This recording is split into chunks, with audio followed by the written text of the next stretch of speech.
दोस्तों, स्वागत है आप सभी का लाइब्रेरी साइंस एमसीक्यू चैनल पर। आज हम KVS TGT librarian 2018 previous year question paper के ICT information and communication technology section के क्वेश्चन नंबर 41 से 50 तक को डिटेल में सॉल्व करेंगे। हर क्वेश्चन का हम सिर्फ करेक्ट आंसर ही नहीं देखेंगे बल्कि उसका detailed explanation, wrong option analysis, real life example, exam tips और मेमोरी ट्रिक्स भी समझेंगे ताकि कॉन्सेप्ट हमेशा के लिए क्लियर हो जाए। ये question KVS, NVS, EMRS, DSSSB, RPSC, BPSC और लगभग सभी लाइब्रेरियन टीचिंग और computer awareness based competitive exam के लिए बहुत इंपॉर्टेंट है। इसलिए रिक्वेस्ट है कि वीडियो को बीच में स्किप मत कीजिए क्योंकि हर क्वेश्चन के साथ एक नया कॉन्सेप्ट और एग्ज़ाम ट्रिक डिस्कस की जाएगी। अगर आप गवर्नमेंट लाइब्रेरियन या टीचिंग एग्ज़ाम की प्रिपरेशन कर रहे हैं तो ये वीडियो को लाइक कीजिए, चैनल को सब्सक्राइब कीजिए और बेल आइकन ज़रूर दबाइए ताकि ऐसे ही previous year paper solution series आप तक सबसे पहले पहुंच सके। तो चलिए दोस्तों, बिना किसी देरी के शुरू करते हैं केवीएस टीजीटी लाइब्रेरियन 2018 के आईसीटी सेक्शन का क्वेश्चन नंबर 41।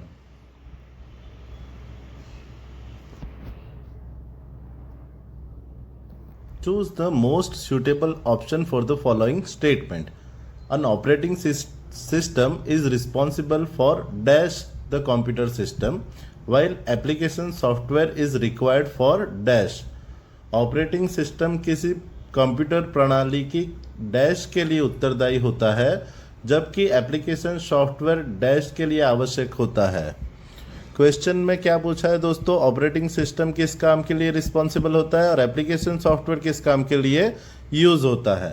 सही आंसर क्या होगा?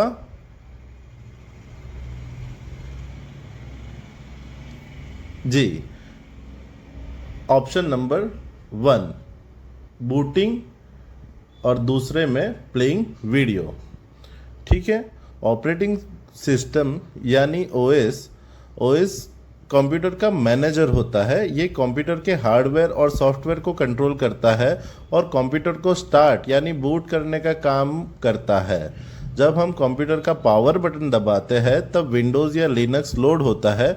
इसी प्रोसेस को बूटिंग कहते हैं। दूसरी तरफ एप्लीकेशन सॉफ्टवेयर यूज़र के स्पेसिफिक काम के लिए होता है, जैसे वीडियो देखना, एमएस वर्ड में टाइपिंग करना, फोटोशॉप में फ़ोटो एडिट करना या क्रोम में ब्राउजिंग करना। ये सब एप्लीकेशन सॉफ्टवेयर का काम होता है दोस्तों। याद रख लीजिए इस बात को। वीडियो चलाने के लिए वीएलसी मीडिया प्लेयर या विंडोज़ मीडिया प्लेयर जैसे एप्लीकेशन सॉफ्टवेयर की ज़रूरत पड़ती है। इसलिए पहला ब्लैंक होगा बूटिंग और दूसरा प्लेइंग अ वीडियो। दूसरे ऑप्शन देखते हैं दोस्तों। ऑप्शन 2 क्या? पहला है प्लेइंग अ वीडियो। अब प्लेइंग अ वीडियो आपको पता है कि एप्लीकेशन सॉफ्टवेयर का काम है। एक्सेस द इंटरनेट ये भी एप्लीकेशन सॉफ्टवेयर का काम है। तो दोनों किसके? एप्लीकेशन सॉफ्टवेयर के ही काम है। बूटिंग और एक्सेसिंग द हार्ड डिस्क ये दोनों ऑपरेटिंग सिस्टम के काम है। बूट करना और हार्ड डिस्क को एक्सेस करना ये भी ऑपरेटिंग सिस्टम का ही काम है। और ऑप्शन 4 एक्सेसिंग द इंटरनेट और प्लेइंग अ वीडियो ये सेकेंड ऑप्शन को ही सेम ऑप्शन आगे पीछे कर दिया, लेकिन ये दोनों एप्लीकेशन सॉफ्टवेयर के ही काम है। ठीक है फ्रेंड्स, तो पहला का ऑप्शन सही आंसर हो गया बूटिंग और प्लेइंग अ वीडियो। लेकिन आप इसके साथ साथ ये भी याद रख लीजिए ऑपरेटिंग सिस्टम किस काम के लिए है और एप्लीकेशन सॉफ्टवेयर का क्या काम है। ठीक है, इसको आप ऐसे समझ लीजिए कि स्कूल है, स्कूल का जो प्रिंसिपल होता है वो पूरा स्कूल को मैनेज करता है और टीचर अलग अलग सब्जेक्ट पढ़ाते हैं। बिल्कुल वैसे ही ऑपरेटिंग सिस्टम पूरे कंप्यूटर को मैनेज करता है और एप्लीकेशन सॉफ्टवेयर स्पेसिफिक काम करता है। स्पेसिफिक अलग अलग सब्जेक्ट को अलग अलग टीचर्स पढ़ाते हैं। वैसे ही एप्लीकेशन सॉफ्टवेयर अलग अलग एप्लीकेशन के हिसाब से वो काम करते हैं। ठीक है फ्रेंड्स, एग्जाम में आप याद रखिए ऑपरेटिंग सिस्टम कंप्यूटर को चलाता और मैनेज करता है और एप्लीकेशन सॉफ्टवेयर यूज़र का काम करता है। ठीक है, एप्लीकेशन अप्लाई योर वर्क। बहुत बढ़िया। अब चलिए बढ़ते हैं question number 42। Given the following size of memory 1 MB, KB और 1 GB, which of the following is correct decreasing order. Decreasing order पूछा है। मेमोरी का क्वेश्चन हर एग्जाम में, हर लाइब्रेरियन एग्जाम में होता ही होता है दोस्तों। एवरग्रीन टॉपिक है ये इनका। इसका सही आंसर क्या होगा दोस्तों? डिक्रीजिंग ऑर्डर मतलब सबसे बड़ा पहले और सबसे छोटा बाद में। सबसे बड़ा होगा 1 GB, उसके बाद 1 MB, 1 KB। ऑप्शन नंबर 3 इसका करेक्ट आंसर होगा। स्टोरेज की कैपेसिटी का ऑर्डर आप समझ लीजिए, सबसे बड़ा होता है TB टेराबाइट, उससे छोटा होता है GB गीगाबाइट, उससे छोटा होता है MB, और उससे छोटा होता है KB, और उससे छोटा होता है बाइट्स। क्वेश्चन में सिर्फ GB, MB और KB दिए हुए हैं, तो सही ऑर्डर क्या होगा? Option number 3 GB MB KB। ठीक है फ्रेंड्स, बाकी ऑप्शन आप देख के ही समझ जाओगे, बाकी सारे ऑप्शन गलत है। पहले GB उसके बाद MB आता है, दूसरे में पहले MB नहीं आता, पहले GB आता है, और फोर्थ ऑप्शन में पहले GB उसके बाद MB और उसके बाद KB। ठीक है, तो बाकी सारे ऑप्शन गलत है। ऑप्शन नंबर 3 इसका सही आंसर होगा। और आप इसको ना रियल लाइफ में आप ऐसे देखिए, अगर सबसे बड़ा पूछा है डिक्रीजिंग ऑर्डर मतलब सबसे बड़ा पहले और सबसे छोटा बाद में, तो आपका जो मोबाइल फ़ोन होगा उसकी स्टोरेज होगी 64 GB या 126 या 256 GB। ये मोबाइल फ़ोन की स्टोरेज होती है, GB में होती है। आप जो कोई एक फ़ोटो क्लिक करते हो वो MB में होती है, 5 MB 10 MB की वो फ़ोटो होती है, और एक छोटा सा व्हाट्सअप टेक्स्ट या छोटा सा वर्ड टेक्स्ट होगा वो 20 KB 30 KB इतने का होगा। तो इससे भी आप साइज़ का अंदाज़ा लगा सकते हो कि GB उसके बाद MB उसके बाद KB। और इसमें हमेशा एग्जाम के लिए और एक चीज़ याद रखिए, ये भी कई बार पूछा जाता है 1 KB is equal to how much byte. तो इसका आंसर रहेगा 1024 bytes. 1 MB is equal to 1024 kilobytes, और 1 gigabytes is equal to 1024 megabytes. ये सारी फॉलो होती है, 1024 ही उसका रहता है। ठीक है, अब देखते हैं विंडोज़ डेस्कटॉप से related question. Which is the most accurate option icon on Windows desktop is. सर्वाधिक सटीक विकल्प कौन सा है विंडोज डेस्कटॉप पर आइकन? विंडोज के डेस्कटॉप पर जो आइकन होता है उसमें सबसे एक्यूरेट ऑप्शन इन चारों में से कौन सा? एक बार ऑप्शन देख लीजिए। Symbol of folder stored in computer, name of file stored in hard disk, name of folder stored in hard disk, symbol of an object stored in the computer.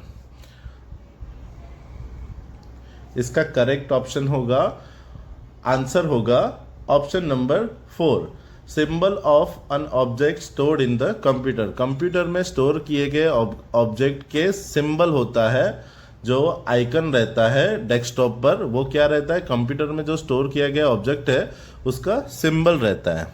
Question पूछ रहा है कि विंडोज डेस्कटॉप पर जो icon दिखाई देता है वो क्या होता है? आइकन किसी एक फाइल फोल्डर का काम नहीं होता।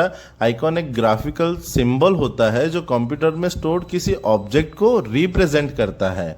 ये ऑब्जेक्ट हो सकता है file, folder, software, recycle bin, this PC, network, ये सभी आइकन रहते हैं कंप्यूटर के डेस्कटॉप पर, और ये सब सिंबल होते हैं जो ऑब्जेक्ट स्टोर्ड है कंप्यूटर में उसके। ठीक है फ्रेंड्स, इसमें देखो पहला ऑप्शन क्या है? Symbol of a folder stored in computer. ये सिर्फ फोल्डर नहीं होता, मतलब फोल्डर होता है लेकिन सिर्फ फोल्डर नहीं होता, आइकॉन सिर्फ फोल्डर नहीं होता है। दूसरा, name of a file stored in hard disk, सिर्फ फाइल का नाम, ये भी गलत है दोस्तों। Option 3, name of a folder stored in hard disk, सिर्फ फोल्डर का नाम, ये भी गलत है। ऑप्शन 4 क्या? Symbol of an object stored in computer, ये एकदम सही है। उसमें फाइल, फोल्डर, प्रोग्राम, शॉर्टकट सबको रिप्रेजेंट करता है। ठीक है, इसको रियल लाइफ में आप ऐसे देखिए, जैसे व्हाट्सएप का ग्रीन लोगो होता है वो व्हाट्सएप नहीं होता है, वो सिर्फ उसका लोगो रहता है और वो सिर्फ सिंबल है। जब आप उसको क्लिक करोगे उसके बाद आप उसके अंदर व्हाट्सएप के अंदर जा सकते हो। बिल्कुल वैसे ही डेस्कटॉप पर कंप्यूटर में स्टोर्ड ऑब्जेक्ट का सिंबल होता है। आइकन का मतलब फाइल नहीं होता, आइकन का मतलब सिंबल ही होता है। ये आप याद रखिएगा एग्जाम में। ठीक है फ्रेंड्स, चलिए दोस्तों अब बढ़ते हैं question number 44। URL of web page is, ये हमने प्रीवियस ईयर पेपर में भी ये देखा है, ये सेम क्वेश्चन पूछा है दोस्तों।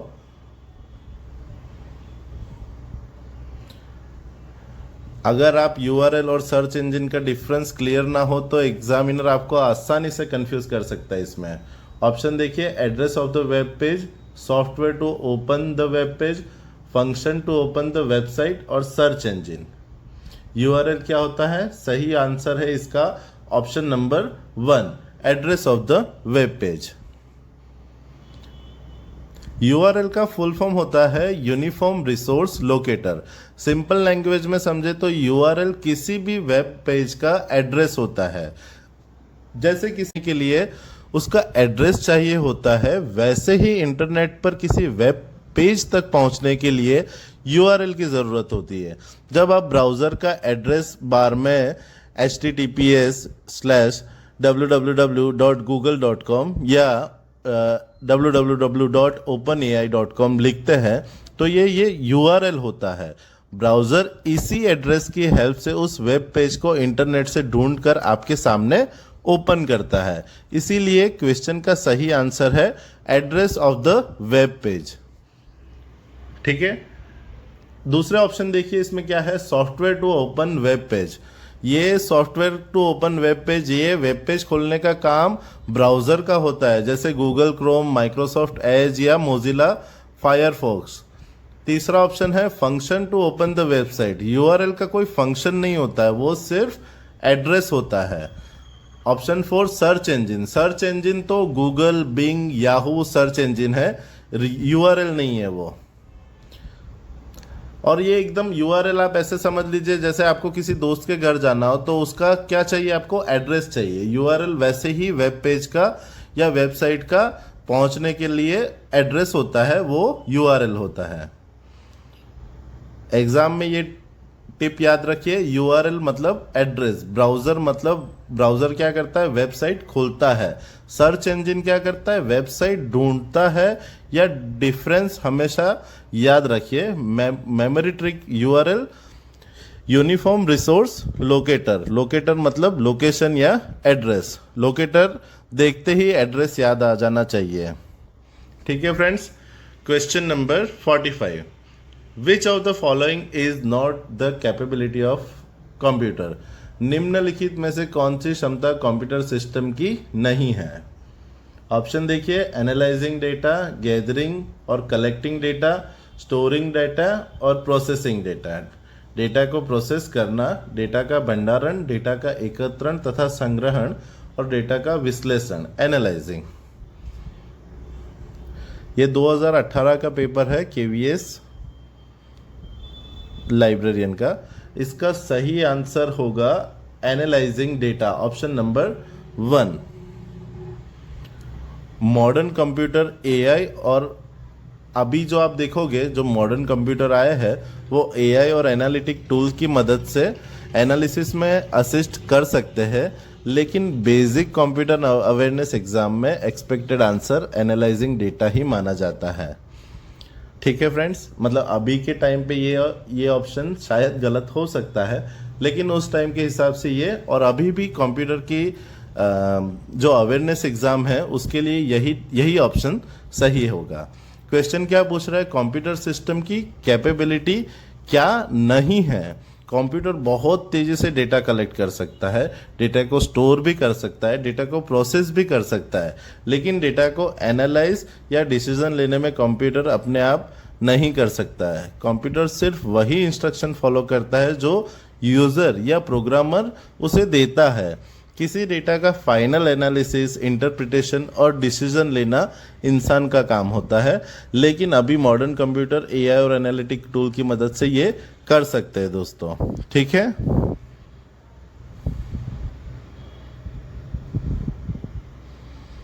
बाकी तीनों ऑप्शन सही है। गैदरिंग और कलेक्टिंग डेटा ये करता है, स्टोर भी करता है डेटा और प्रोसेस भी कर देता है दोस्तों। प्रोसेसिंग तो कंप्यूटर का सबसे इंपॉर्टेंट काम होता है। सीपीयू इसी काम के लिए होता है, डेटा प्रोसेस करने के लिए।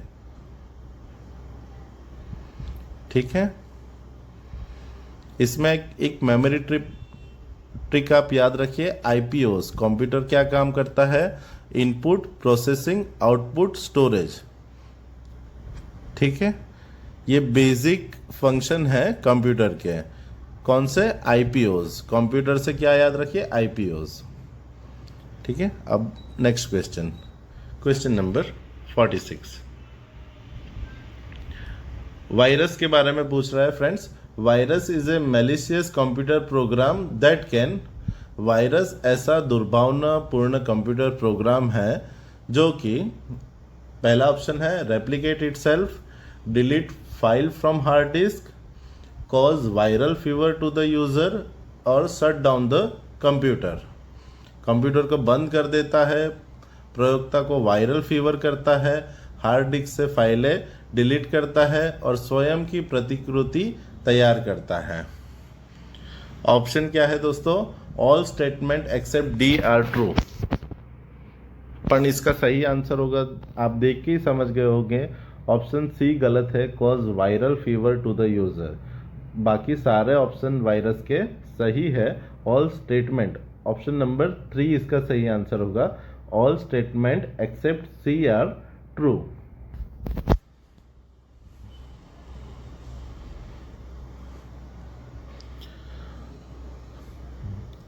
ऑप्शन सी एकदम मजाक वाला स्टेटमेंट है।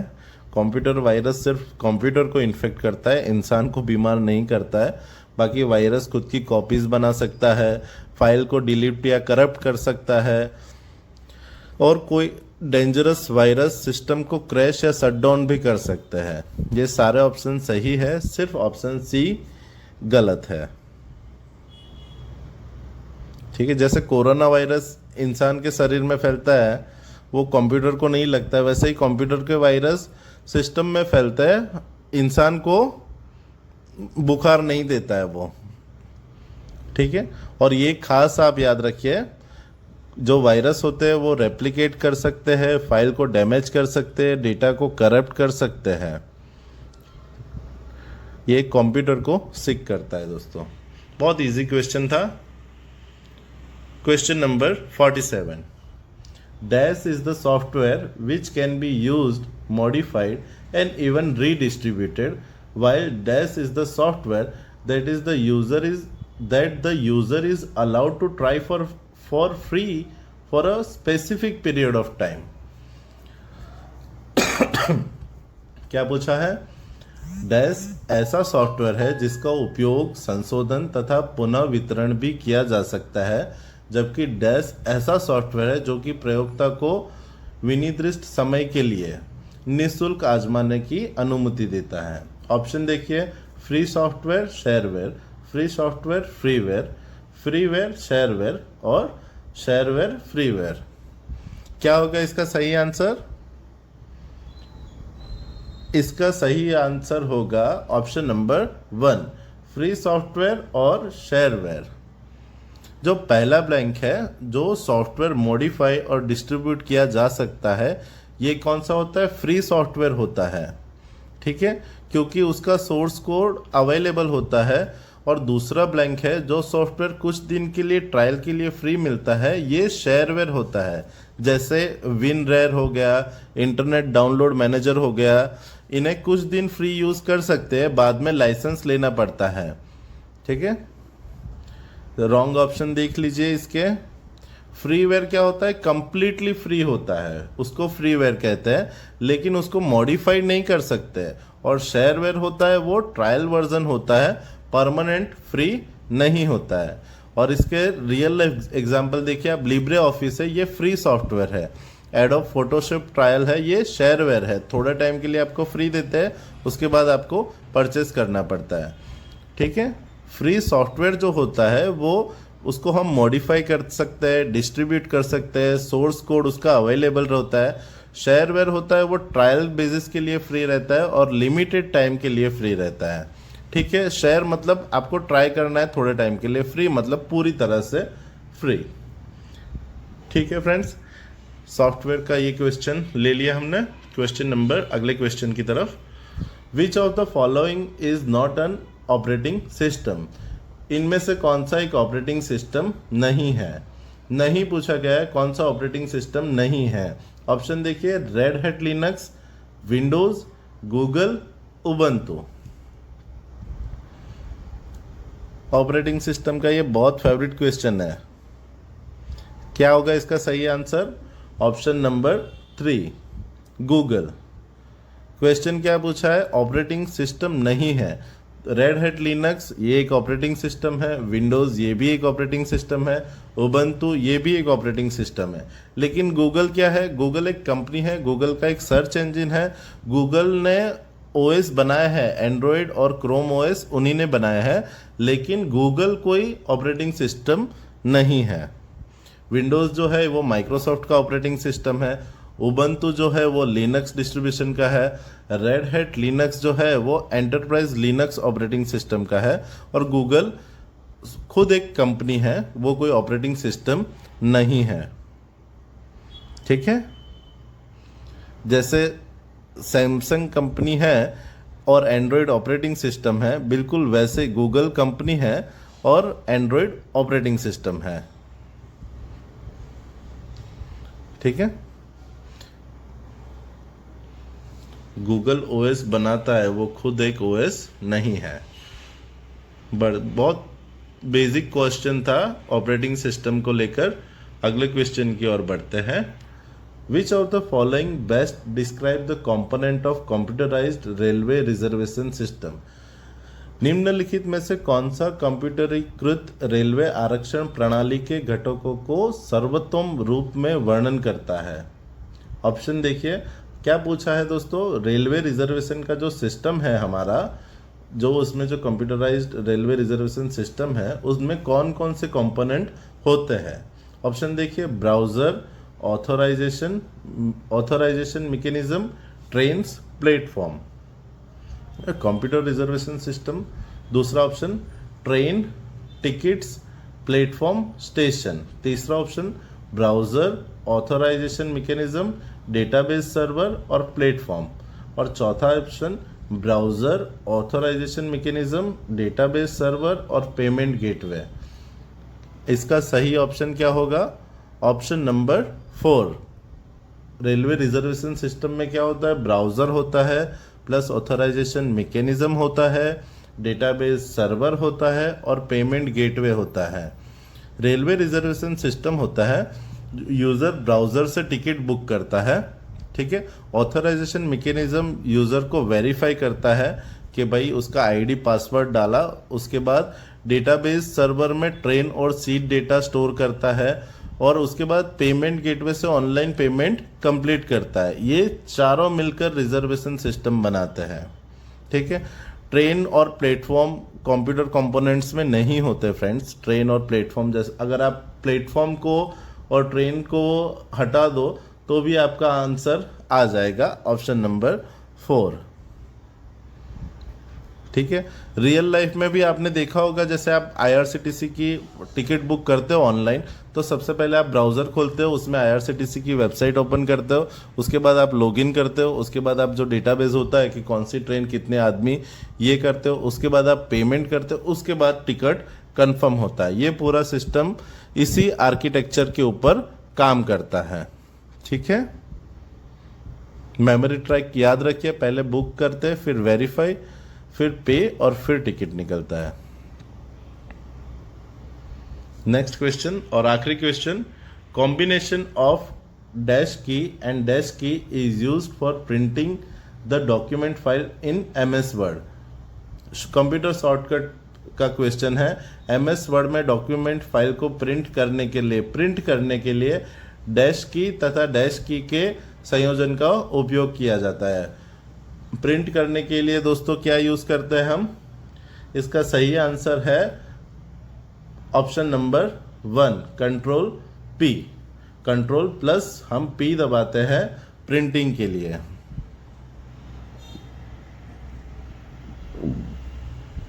जैसे ही कंट्रोल और P हम एक साथ दबाते हैं, प्रिंट डायलॉग बॉक्स ओपन हो जाता है, जहां से प्रिंटर सिलेक्ट करके डॉक्यूमेंट प्रिंट कर सकते हैं। दूसरे ऑप्शन देखिए, F1 हेल्प विंडो खोलता है दोस्तों। शिफ्ट प्लस P प्रिंट का शॉर्टकट नहीं है, और alt plus P standard print shortcut नहीं है। ठीक है, कंट्रोल P इसका एकदम सही आंसर है। और इसमें आप और भी शॉर्टकट देख लीजिए, जैसे कंट्रोल C कॉपी करने के लिए, कंट्रोल V पेस्ट के लिए कंट्रोल एक्स, कट के लिए कंट्रोल जेड, अंडू के लिए कंट्रोल वाई, रीडू के लिए कंट्रोल एस, सेव के लिए कंट्रोल पी, प्रिंट के लिए। ये सब आप याद कर लीजिए, इनमें से एक क्वेश्चन जरूर आता है। ठीक है, 2018 आईसीटी सेक्शन के क्वेश्चन नंबर 41 से 50 तक हमने डिटेल में समझ लिए। अगर आपको ये एक्सप्लेनेशन यूजफुल लगा हो तो वीडियो को लाइक ज़रूर कीजिए, और अगर आप EMRS, KVS, NVS, DSSB, RPSC, BPSC या किसी भी लाइब्रेरियन और टीचिंग एग्ज़ाम की तैयारी कर रहे हैं तो लाइब्रेरी साइंस MCQ चैनल को सब्सक्राइब करना बिल्कुल मत भूलिएगा। मिलते हैं अगले वीडियो में। जय हिंद।